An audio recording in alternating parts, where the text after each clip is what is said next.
beautiful students! Welcome to Thursday's edition of Let's Make Something with Miss Street.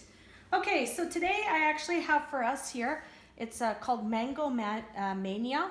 I'm going to be including this, a copy of this along with the post, and you can follow along. Now notice here, this one says 2 yields 4. This one says yields 2. So depending on how many people you want to make for, you're going to decide what recipe to follow.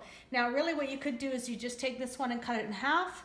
And that's how I got to the 2 yields. I'm just saying don't make extra unless you need it, because we don't have teachers to give it to like we normally do at school, and I don't want you wasting ingredients. So if you make this one, please make sure you have 4 people in your household who want this drink.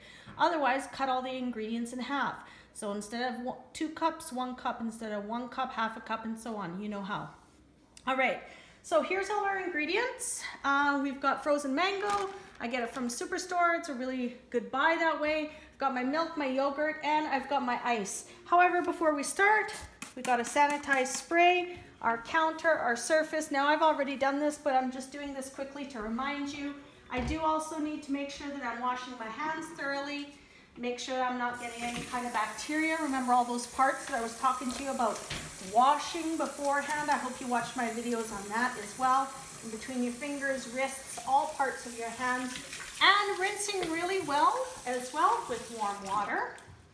Okay, dry your hands. So if we look at our recipe, the very first thing it tells me to get is my frozen mangoes. I've got 1 cup of that. I have got, oh, and I was supposed to get 2 cups. I didn't realize that I didn't double the recipe. So let me just do that quickly. It's a good thing that I've got the ingredients out here and ready.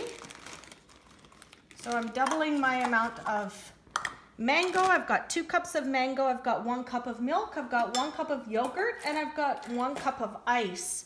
So according to my instructions, the first thing that I have to do is make sure the bottom is screwed on tightly.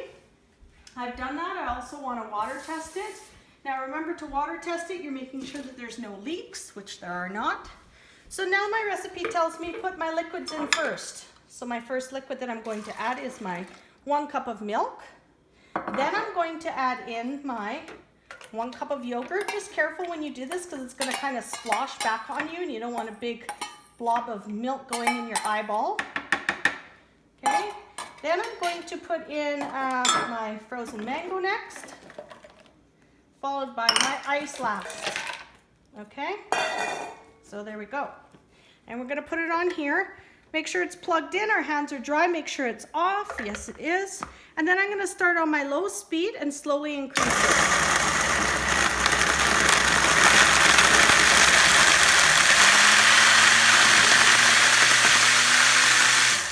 If you start to hear the motor start to make that sound like nothing's happening, make sure you turn it off, give it a little bit of a stir. Sometimes with putting in the frozen ingredients, it kind of sits so it can't do anything. I'm going to blend it up one more time, again starting it on low first.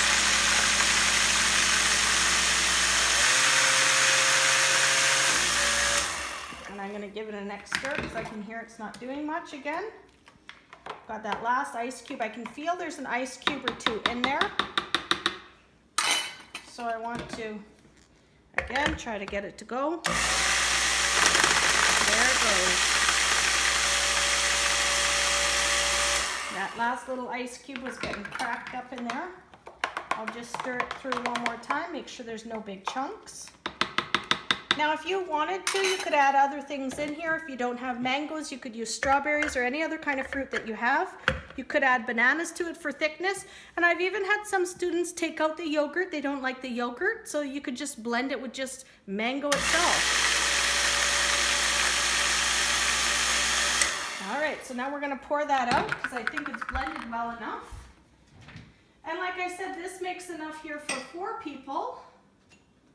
You can decide how many you're going to make for. I've got 4 in my household, and so I know that they all will want some. If I don't make for somebody, they will be upset. You can also garnish the top of the drink if you want. If you want to sprinkle a little bit of maybe some cinnamon on top or something else, you could do that. Now you can see this one is quite thick. If you wanted to make it a little bit thinner, you could just add a little bit more milk to it. So otherwise, I will say have a very happy Easter. I really hope that things are going well for you at home. And, you know, it's really nice to kind of take a break from things by getting into the kitchen and making something. All right, so if you want to show me a video of you making this, that'd be great too. Otherwise, have yourself a wonderful long weekend and a very happy Easter. Peace.